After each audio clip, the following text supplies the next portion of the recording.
Hi മക്കളെ, welcome back to xylem learning. Abdulla സാറാണ്. അപ്പോൾ ഇന്ന് നമ്മൾ എടുക്കാൻ പോകുന്നത് Kerala the land the rain and the people, Kerala മണ്ണും മഴയും മനുഷ്യനും എന്ന് പറയുന്ന നമ്മുടെ മൂന്നാമത്തെ ചാപ്റ്റർ ആണ്. അപ്പൊ ഈ ഒരു ചാപ്റ്റർ നമുക്ക് രസകരമായിട്ടും എളുപ്പത്തിലും പഠിച്ചു തീർക്കാൻ എങ്ങനെയാണെന്നാണ് ഇന്നത്തെ വീഡിയോയിൽ നമ്മൾ ഡിസ്കസ് ചെയ്യുന്നത്. അപ്പൊ എല്ലാ മക്കളും എന്ത് ചെയ്യണം, തുടക്കം മുതൽ അവസാനം വരെ ക്ലാസ് കാണണം.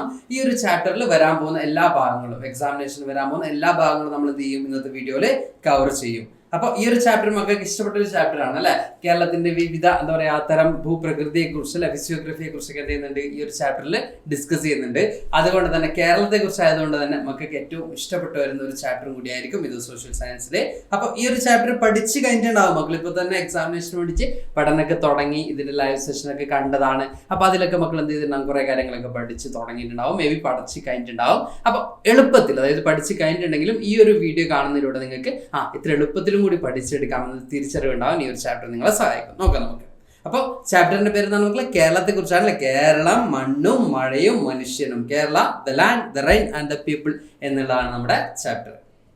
അപ്പൊ ഇവിടെ നമ്മൾ കാണുന്ന പോലെ തന്നെ നമ്മളെല്ലാവരും എന്താ പറയാ, പലതരത്തിലുള്ള വിഭവങ്ങൾ ഉപഭോഗം നടത്തുന്ന, കൺസ്യൂം ചെയ്യുന്ന ആളുകളാണ് നമ്മൾ ഓരോരുത്തരും അല്ലെ. അപ്പോൾ ഇവിടുത്തെ ഫിസിയോഗ്രഫിക്ക് അനുസരിച്ച് ഇവിടെ നമ്മൾ പണ്ട് എന്ത് ചെയ്തിരുന്നു, കുറേ കാര്യങ്ങളൊക്കെ കൃഷി ചെയ്തിരുന്നു. എന്നാൽ ഇപ്പോൾ കാർഷിക അഭിവൃദ്ധിയിൽ അല്ലെങ്കിൽ കാർഷിക മേഖലയിൽ നിന്നൊക്കെ ആളുകൾ എന്ത് ചെയ്തു, മാറി തുടങ്ങി അല്ലെ.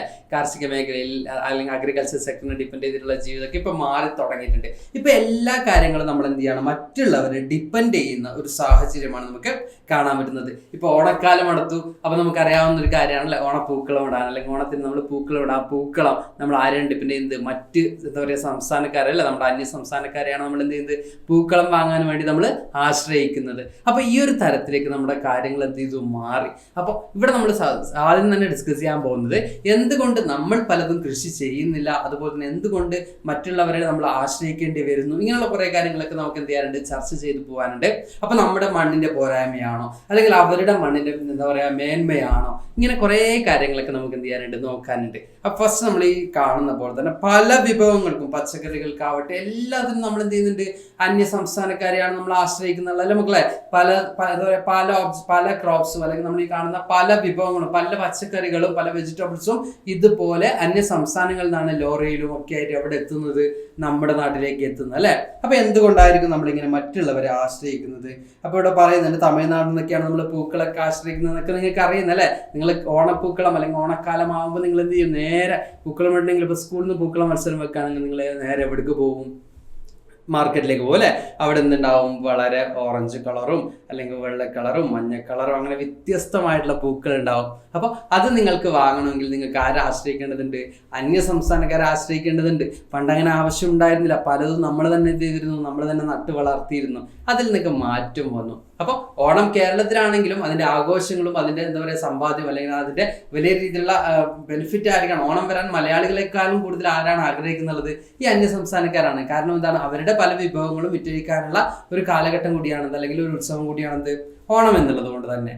അപ്പോൾ ഇവിടെ നമ്മൾ പറയുന്നത് പല രീതിയിൽ നമ്മൾ എന്ത് ചെയ്യുന്നുണ്ട്, പല വസ്തുക്കളെയും പല സംസ്ഥാനങ്ങളെയും നമ്മൾ എന്ത് ചെയ്യുന്നുണ്ട്, ആശ്രയിക്കുന്നുണ്ട്. ഇപ്പൊ പൂക്കൾക്കൊക്കെ ആണെങ്കിലൊക്കെ നമ്മൾ പറഞ്ഞതുപോലെ തന്നെ.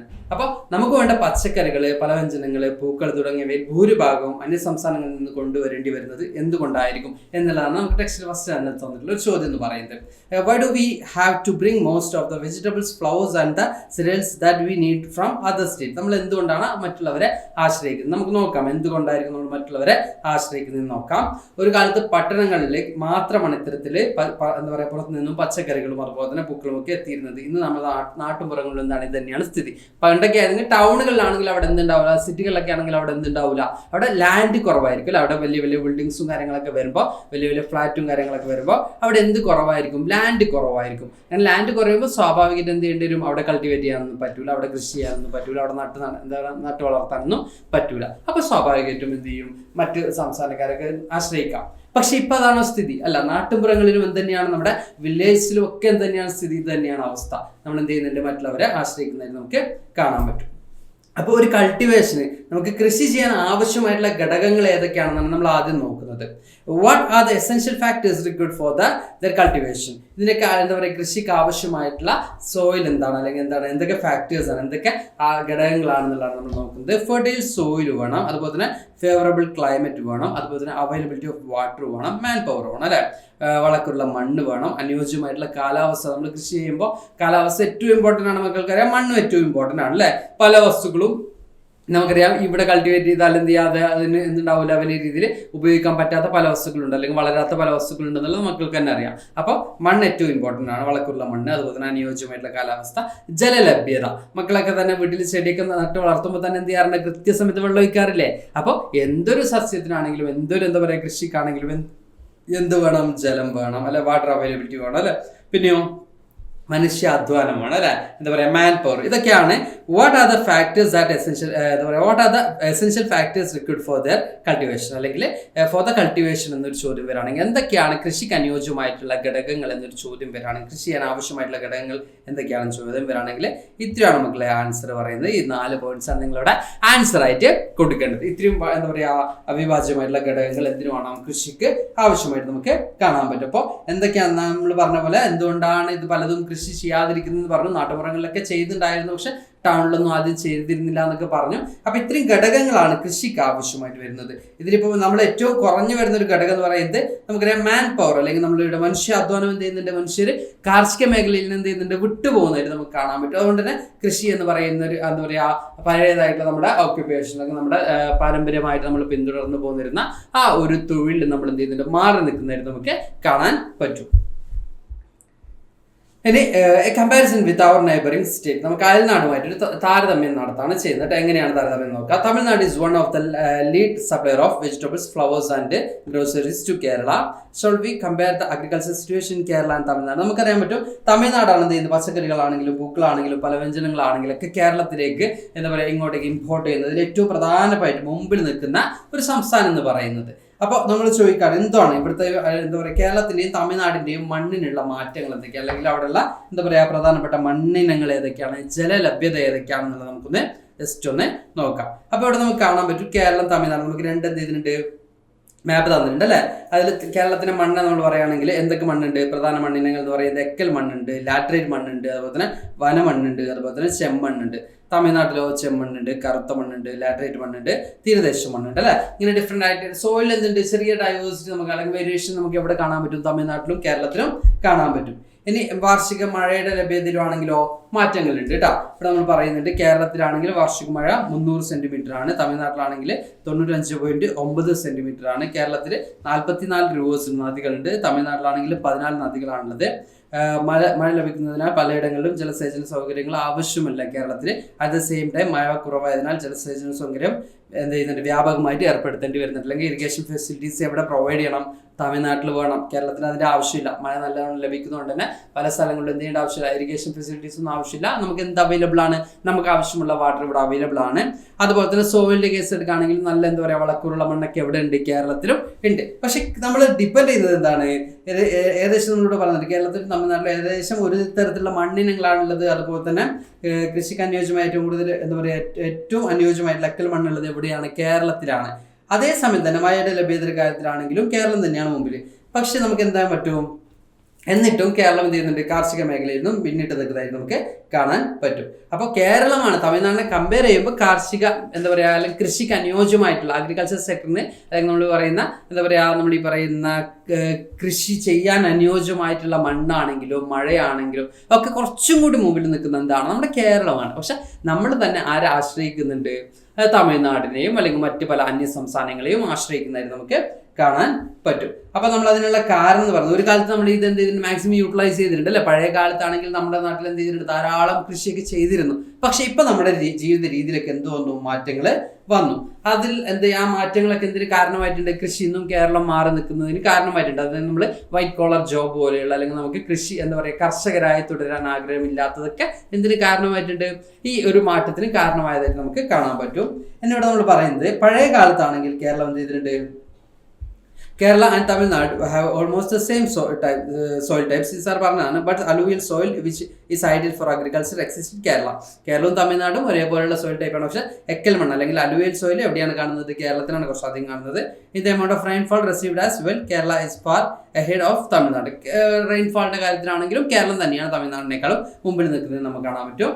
അതേപോലെ തന്നെ ഈ അഗ്രികൾച്ചറിനൊക്കെ സൂട്ടബിൾ ആയിട്ടുള്ള ലാൻഡാണ് കേരളത്തിൽ എന്ന് പറഞ്ഞു. അതുപോലെ തന്നെ കൃഷിക്ക് അനുകൂലമായിട്ടുള്ള ഈ സാഹചര്യം കേരളം ഒരു കാലത്ത് വേണ്ട വിധം ഉപയോഗപ്പെടുത്തിയിരുന്നു. സാർ പറഞ്ഞ പോലെ തന്നെ പഴയ കാലത്തൊക്കെ എന്ത് ചെയ്തിരുന്നു, കേരളത്തിൽ പലതരത്തിലുള്ള ക്രോപ്സ് എന്ത് ചെയ്തിട്ടുണ്ട്, കൾട്ടിവേറ്റ് ചെയ്തിട്ടുള്ളതായിട്ട് നമുക്ക് കാണാൻ പറ്റും. ഏലം, ചേന, കാച്ചിൽ, അതുപോലെ തന്നെ കുരുമുളക്, ഇഞ്ചി, മരച്ചീനി, നെല്ല്, തെങ്ങ്, ഇങ്ങനെ പല തരത്തിലുള്ള വിളകൾ എന്ത് ചെയ്തിട്ടുണ്ട് കേരളത്തിൽ കൾട്ടിവേറ്റ് ചെയ്തിരുന്നു. ഇപ്പോഴും ചെയ്യുന്നില്ല എന്നല്ല. അപ്പൊ മക്കൾ ചോദിക്കും ഇപ്പോഴും ചെയ്യുന്നുണ്ടല്ലോ ചില ഭാഗങ്ങളൊക്കെ. പക്ഷെ അന്ന് സുലഭമായിട്ട് വലിയ രീതിയിൽ എന്ത് ചെയ്തിരുന്നു, ലാർജ് സ്കെയിൽ എന്ത് ചെയ്തിരുന്ന കാര്യങ്ങൾ ഇപ്പൊ എന്ത് ചെയ്തു, കുറഞ്ഞു വരുന്നതായിട്ട് നമുക്ക് കാണാൻ പറ്റും. ഇനി ഇവിടെ നമ്മൾ പറയുന്നത് കേരളത്തിന്റെ ഫിസിയോഗ്രാഫിക്കൽ ഫീച്ചേഴ്സ് ആണ്. നമുക്ക് ഈ ചാപ്റ്ററിൽ ഏറ്റവും ഇമ്പോർട്ടൻറ്റ്, നിങ്ങൾക്ക് എക്സാമിനേഷനൊക്കെ വരാൻ പോകുന്ന പ്രധാനപ്പെട്ട ഭാഗം എന്ന് പറയുന്നത് ഇതിന്റെ ഭൂപ്രകൃതി വൈവിധ്യത്തെ കുറിച്ചാണ്. കേരളത്തിന്റെ ഭൂപ്രകൃതി വൈവിധ്യം അല്ലെങ്കിൽ the physiographic diversity and agriculture in Kerala. ഈ ഒരു ഭാഗം ഇമ്പോർട്ടൻ്റ് ആണ്, എക്സാമിനേഷനൊക്കെ വരും. ഡിഫറെന്റ് ടൈപ്സ് ഓഫ് ലാൻഡ് നിങ്ങൾക്ക് പഠിക്കാനുണ്ട്, അല്ലെങ്കിൽ ഡിഫറെന്റ് ഫിസിയോഗ്രഫി പഠിക്കാനുണ്ട്. ആ മൂന്നെണ്ണത്തിന്റെ പേര് മക്കൾ എല്ലാവരും പഠിച്ചു വെക്കുക. അത് തന്നെ എക്സാമിനേഷന് വരും. അതുപോലെ തന്നെ അതിൽ ഓരോന്നിനും ഫീച്ചേഴ്സ് മക്കൾ എന്ത് ചെയ്യണം, പഠിച്ചു വെക്കണം. സാറ് പറയുമ്പോൾ തന്നെ നിങ്ങൾക്ക് എന്ത് ചെയ്യുന്നുണ്ടാവും, ഏതൊക്കെയാണ് ആ മൂന്നെന്നുള്ളത് മക്കൾ എല്ലാവരും ഓർത്തെടുത്ത് കഴിഞ്ഞിട്ടുണ്ടാവും. Kerala can be physiographically divided into high land, mid land and low land based on the altitude. അപ്പോൾ ഉയരത്തിന്റെ അടിസ്ഥാനത്തിൽ നമ്മൾ എന്ത് ചെയ്തിട്ടുണ്ട്, സമുദ്രനിരപ്പിൽ നിന്നുള്ള ഉയരത്തിന്റെ അടിസ്ഥാനത്തിൽ കേരളത്തിന്റെ ഭൂപ്രകൃതിയെ മലനാട്, ഇടനാട്, തീരപ്രദേശം എന്നിങ്ങനെ എന്ത് ചെയ്തിട്ടുണ്ട്, തരം തിരിച്ചിട്ടുണ്ട്. അപ്പോൾ ഏതൊക്കെയാണ് 3 ലാൻഡ്സ് കിട്ടിയില്ല നമുക്ക്, high land, mid land, low land. ഏതൊക്കെയാണ്? മലനാട്, ഇടനാട്, തീരപ്രദേശം. ഇങ്ങനെ 3 ലാൻഡ് ആയിട്ടാണ് നമുക്ക് എന്ത് കാണാൻ പറ്റുന്നത്, നമ്മുടെ കേരളത്തിന്റെ ഭൂപ്രകൃതി അല്ലെങ്കിൽ എന്താ പറയുക ഫിസിയോഗ്രഫിക്കൽ ഓർഡർ നമുക്ക് കാണാൻ പറ്റുന്നത്. അത് മക്കൾ എല്ലാവരും കറക്റ്റ് പഠിച്ചു വെക്കണം, ഏതൊക്കെയാണ് ആ ലാൻഡ് എന്നുള്ളത്. ഇനി അതിന്റെ ഓരോന്നൊരു ഫീച്ചേഴ്സ് പറയും, ഓരോ സ്ഥലത്തും എന്താണ് അവിടുത്തെ ക്ലൈമറ്റ്, എന്തൊക്കെ ക്രോപ്സ് ആണ് കൾട്ടിവേറ്റ് ചെയ്യുന്നത്, ഇതൊക്കെ പഠിച്ചു വെക്കണം. ഇതൊക്കെ എക്സാമിനേഷൻ ഇമ്പോർട്ടൻ്റ് ആണ്. അത് സവിശേഷതകൾ, അതായത് നിങ്ങളോട് ചോദിക്കണം മലനാടിനെ കുറിച്ച് എഴുതുക, അല്ലെങ്കിൽ എന്താ പറയുക നമ്മൾ പറഞ്ഞ പോലെ തന്നെ തീരപ്രദേശത്തെ കുറിച്ച് എഴുതുക, അല്ലെങ്കിൽ ഇടനാടിനെ കുറിച്ച് എഴുതുക എന്നൊരു ചോദ്യം വരാണെങ്കിൽ, ഇപ്പോൾ കേരളത്തെ 3 ആയിട്ട് എന്ത് ചെയ്തിട്ടുണ്ട്, ഫിസിയോഗ്രാഫിക്കൽ 3 ആയിട്ട് ഡിവൈഡ് ചെയ്തിട്ടുണ്ട്. ഏതൊക്കെയാണ്, അതിലേതെങ്കിലും ഒന്ന് വിശദീകരിക്കുക എന്ന രീതിയിൽ ഒരു ചോദ്യം വരാണെങ്കിലൊക്കെ നമുക്ക് എന്ത് ചെയ്യാൻ പറ്റണം, ആൻസർ ചെയ്യാൻ പറ്റണം അല്ലേ. അപ്പൊ മക്കൾ കൃത്യമായിട്ട് എന്ത് ചെയ്യണം, ആ ഓരോന്നിന്റെയും സവിശേഷതകൾ പഠിച്ചു വെക്കണം. അപ്പോൾ നമുക്ക് കാണാൻ പറ്റും ഈ ഭൂപ്രകൃതി വിഭാഗങ്ങൾ ഓരോന്നിനും കൃഷി ചെയ്യുന്ന വിളകൾക്ക് ചില പ്രത്യേകതകളുണ്ട്. വൈവിധ്യമാർന്ന വിളകൾ കൃഷി ചെയ്യാൻ അനുയോജ്യമായ നമ്മുടെ ഭൂപ്രകൃതി. അപ്പോൾ നമുക്കിവിടെ കാണാൻ പറ്റും ഈ ഓരോ ഭൂപ്രകൃതിക്കും, നമ്മൾ ഈ പറഞ്ഞ ഹൈലാൻഡ് ആണെങ്കിലും മിഡ് ലാൻഡ് ആണെങ്കിലും ലോ ലാൻഡ് ആണെങ്കിലും ഈ ഓരോ ലാൻഡിനും എന്തുണ്ട്, അതിൻ്റെതായിട്ടുള്ള ഫീച്ചേഴ്സ് നമുക്ക് കാണാൻ പറ്റും. ഈ ഓരോന്നിനും പ്രത്യേക അല്ലെങ്കിൽ വൈവിധ്യമാർന്ന ഡൈവേഴ്സിറ്റി ആയിട്ടുള്ള ക്രോപ്സ് ആണ് എന്ത് ചെയ്യുന്നത്, കൾട്ടിവേറ്റ് ചെയ്യുന്നത് നമുക്ക് കാണാൻ പറ്റും. ഫസ്റ്റ് നമുക്ക് ഹൈലാൻഡ് ആണ് എടുക്കാനുള്ളത്, മലനാടാണ് നമുക്ക് ഫസ്റ്റ് നോക്കാനുള്ളത്. ഹൈലാൻഡ് നോക്കാം. കേരളത്തിലെ കിഴക്കൻ പ്രദേശങ്ങൾ ഉൾപ്പെടുന്ന മലനാട്ടിൽ മഴയും മഞ്ഞും തണുപ്പും ഏറെയാണ്. സമുദ്രനിരപ്പിൽ നിന്നും വളരെ ഉയരത്തിൽ സ്ഥിതി ചെയ്യുന്ന സഹ്യപർവ്വതനിരയുടെ ഭാഗമാണ് ഇവിടെ. അപ്പോൾ ഇവിടെ നമുക്ക് കാണാൻ പറ്റുന്നത് സഹ്യാദ്രി റേഞ്ചസിന്റെ ഭാഗമാണെന്ന് നമ്മൾ ഈ പറയുന്ന ഹൈലാൻഡ് അല്ലെങ്കിൽ മലനാട് എന്ന് പറയുന്നത്. ഇവിടെ എന്തൊക്കെ നല്ല രീതിയിൽ ലഭിക്കുന്നുണ്ട് മക്കളെ, ഇവിടെ മഴയാണെങ്കിലും മഞ്ഞാണെങ്കിലും തണുപ്പാണെങ്കിലും ഒക്കെ എവിടെ ഏറെയാണ്, നമ്മൾ ഈ പറയുന്ന മലനാടുകളിൽ ഏറെയാണ്, അല്ലെങ്കിൽ ഹൈലാൻഡ്സിൽ ഏറെയാണ് നമുക്ക് കാണാൻ പറ്റും. ഇനി പ്രധാനമായിട്ടും അവിടെ കൃഷി ചെയ്യുന്ന വിളകൾ ഏതൊക്കെയാണ്, ഇത് ഇമ്പോർട്ടൻ്റ് ആണ്. മലനാട്ടിൽ പ്രധാനമായിട്ടും കൃഷി ചെയ്യുന്ന വിളകൾ ഏതൊക്കെയാണ്, ഇവിടെ നമുക്ക് കാണാൻ പറ്റും ഏലമുണ്ട്, അതുപോലെ തന്നെ ഏലം, അതുപോലെ തന്നെ തേയില. ഇതാണ് ഇവിടെ പ്രധാനമായിട്ടും കൃഷി ചെയ്യുന്നത്. അപ്പോൾ അടുത്ത ചോദ്യം നിങ്ങൾക്ക് ഇതിവിടെ കൃഷി ചെയ്യാനുള്ള കാരണം എന്തായിരിക്കും സാറേ എന്നുള്ളതായിരിക്കും. നമുക്ക് നോക്കാം.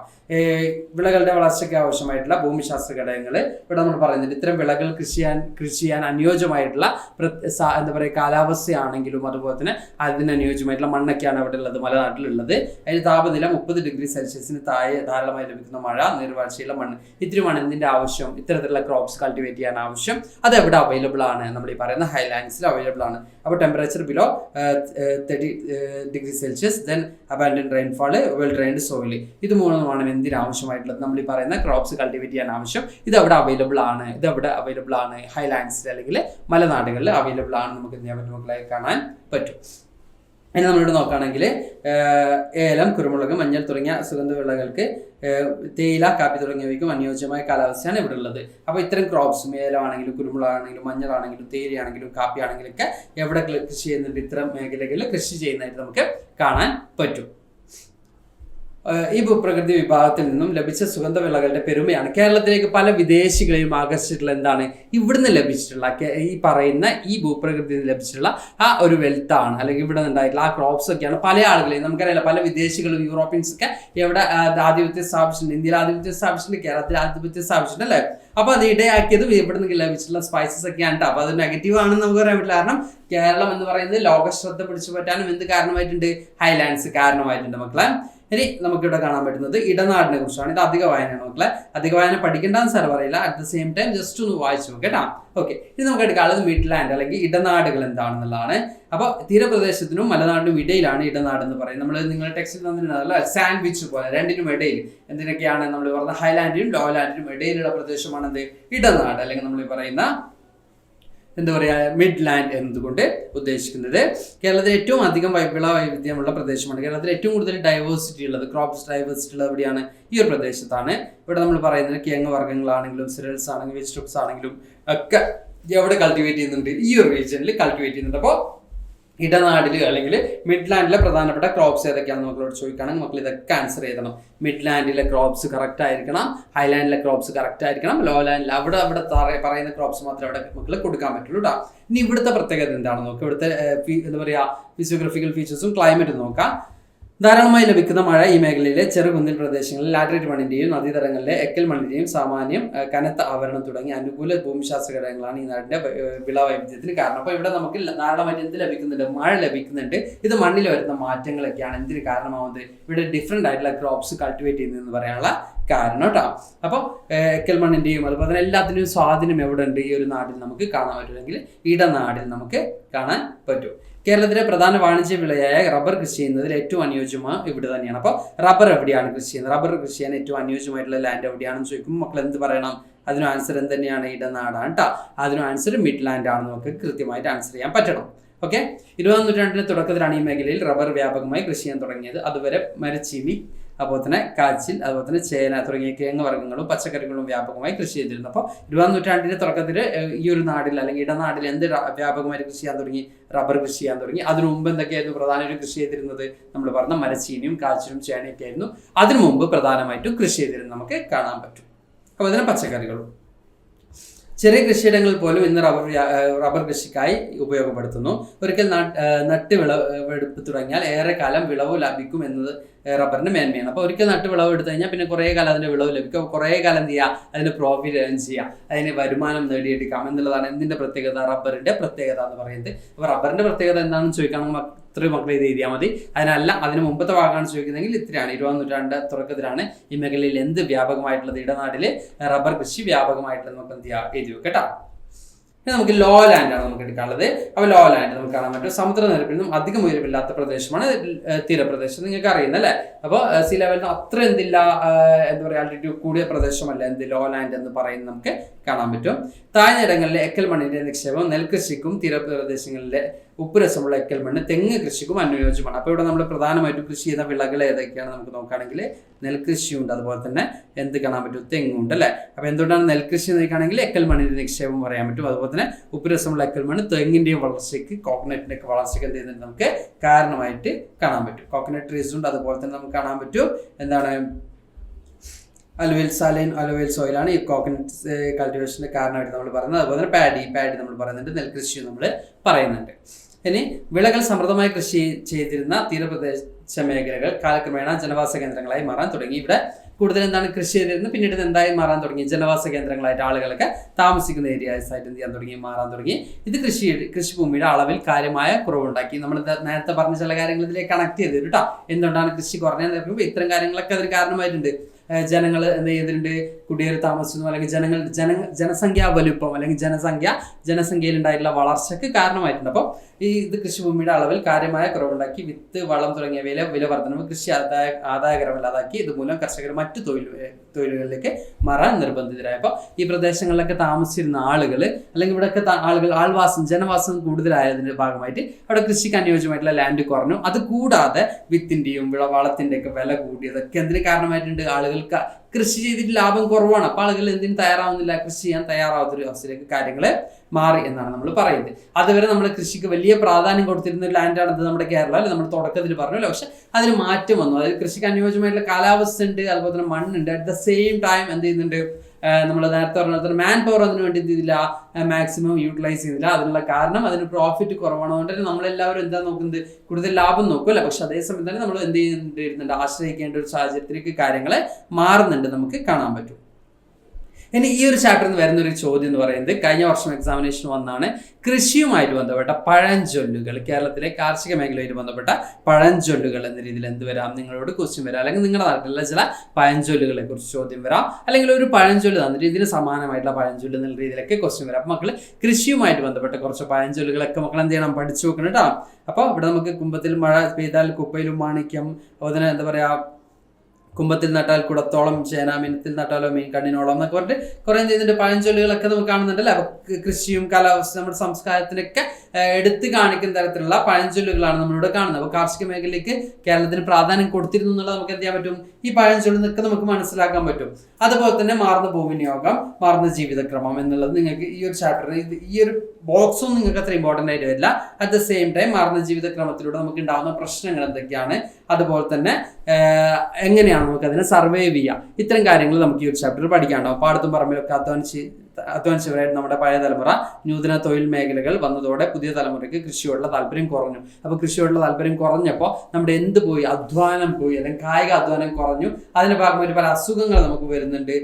അപ്പോൾ എന്താ പറയുക, കൃഷിയിൽ നിന്നും ലഭിക്കുന്നതിനേക്കാൾ വരുമാനം മറ്റു മേഖലയിൽ നിന്ന് ലഭിക്കുന്നു എന്നതിനാൽ കൃഷി മെല്ലെ എന്ത് ചെയ്തു, നമ്മൾ ഉപേക്ഷിക്കാൻ തുടങ്ങി.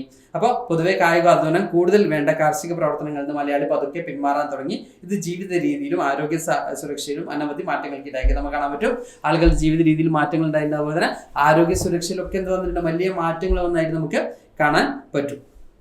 ജീവിതശൈലിയിലുണ്ടായ മാറ്റങ്ങളാണ് പുതുതലമുറ രോഗങ്ങളായിട്ടുള്ള രക്തസമ്മർദ്ദം, ഹൃദ്രോഗം, പ്രമേഹം, ഇങ്ങനെയുള്ള പല രോഗങ്ങൾക്കും ഇതിന് കാരണമായിട്ടുണ്ട്. ഇതൊക്കെ സാർ ഒരു വീഡിയോയിൽ പറഞ്ഞതാണ് മുഖ്യ കാരണങ്ങൾ. അതുപോലെ തന്നെ നമ്മുടെ ഈ ഒരു കൃഷി ചെയ്തിരുന്ന ആളുകൾ കൃഷി ചെയ്യാതിരുന്നു നമുക്കറിയാൻ പറ്റില്ല. നമ്മൾ നല്ല അധ്വാനിച്ചിരുന്ന ഒരാളുകൾ വെറുതെ ഇരുന്ന് ഭക്ഷണം കഴിക്കുമ്പോൾ, അല്ലെങ്കിൽ എന്താ പറയുക, വലിയ മേലനങ്ങാതെ പണിയെടുത്ത് ഭക്ഷണം കഴിക്കുമ്പോൾ എന്തുണ്ടാവും, പല അസുഖങ്ങൾ വരും അല്ലേ. അപ്പോൾ അത്തരത്തിലുള്ള അസുഖങ്ങളൊക്കെ ആർക്ക് വരാൻ തുടങ്ങി, നമ്മുടെ മലയാളികൾക്ക്, കേരളത്തിലെ ആളുകൾക്ക് വരാൻ തുടങ്ങി നമുക്ക് കാണാൻ പറ്റും. അപ്പോൾ ഗ്രാമീണ ജീവിതത്തിൽ നിന്ന് നഗര കേന്ദ്രീകൃതമായ ജീവിത രീതിയിലേക്ക് മാറിയ മലയാളി ഇന്ന് ഉപയോഗിക്കുന്ന മറ്റൊരു പ്രധാനപ്പെട്ട പ്രശ്നമാണ് മാലിന്യ സംസ്കരണം എന്ന് പറയുന്നത്. അപ്പോൾ ഗ്രാമങ്ങളിൽ പോലും ചെയ്യുന്നുണ്ട് ഇത് ഇത്തരത്തിലുള്ള സംവിധാനങ്ങൾ കുറവാണ്. അപ്പോൾ വേസ്റ്റ് എന്ന് പറയുക മാനേജ്മെന്റ്, അല്ലെങ്കിൽ വേസ്റ്റ് എങ്ങനെയാണ് നമുക്ക് എന്ത് ചെയ്യുക, സംസ്കരിക്കുക എന്നുള്ളതും ഏറ്റവും പ്രധാനപ്പെട്ട ഒരു പ്രശ്നമായിട്ട് നമുക്ക് കാണാൻ പറ്റും. ഇതൊക്കെ നിങ്ങൾക്ക് ജനറൽ ആയിട്ടുള്ള ക്വസ്റ്റ്യൻസ് ആയിരിക്കും വരാം, നോട്ടീസ് പോലുള്ള ക്വസ്റ്റ്യൻസ് ഒക്കെ ആയിരിക്കും ഈ ഒരു ബേസ് ചെയ്തിട്ട് വരാം. മാലിന്യ പ്രശ്നങ്ങൾ എങ്ങനെ നമുക്ക് സർവൈവ് ചെയ്യാം, മാലിന്യ പ്രശ്നമായിട്ട് ബന്ധപ്പെട്ട എന്ത് ചെയ്യുക, ഒരു പോസ്റ്റർ തയ്യാറാക്കുക എന്ന രീതിയിലൊക്കെ ആയിരിക്കും ചോദ്യങ്ങൾ വരാം.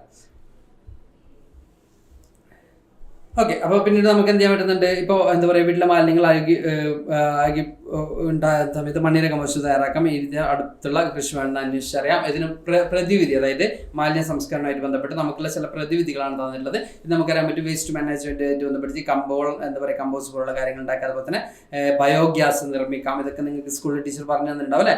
ജൈവ മാലിന്യങ്ങൾ ഉപയോഗിച്ച് ബയോഗ്യാസ് നിർമ്മിക്കുകയാണ് മറ്റൊന്ന്. ബയോഗ്യാസിലൂടെ നമുക്ക് എന്ത് ചെയ്യാൻ പറ്റും, മാലിന്യങ്ങളുടെ അളവ് കുറക്കാൻ പറ്റും. അതിലൂടെ നമുക്ക് ഈ ഒരു പ്രശ്നത്തിന് എന്ത് ചെയ്യാൻ പറ്റും, പ്രതിവിധി തേടാൻ പറ്റും. മറ്റ് സംവിധാനങ്ങൾ എന്ന് പറയുന്നത് നമുക്ക് തന്നെ എന്ത് ചെയ്യാം, കൃഷികളും കാര്യങ്ങളൊക്കെ ചെയ്യാം. നമ്മുടെ വീട്ടിൽ തന്നെ നമുക്ക് എന്ത് ചെയ്യാം, ചെടികളൊക്കെ വളർത്താം. അതിലൂടെ നമ്മൾ മറ്റുള്ളവരെ ഡിപ്പെൻഡ് ചെയ്ത് നമുക്ക് എന്ത് ചെയ്യാൻ പറ്റും, കുറക്കാൻ പറ്റും. പോരാത്തതിന് ഗവൺമെന്റിന്റെ ഭാഗത്ത് നിന്ന് ഉണ്ടാവുന്നുണ്ട് ചില നടപടികളൊക്കെ ഉണ്ടാവുന്നുണ്ട്.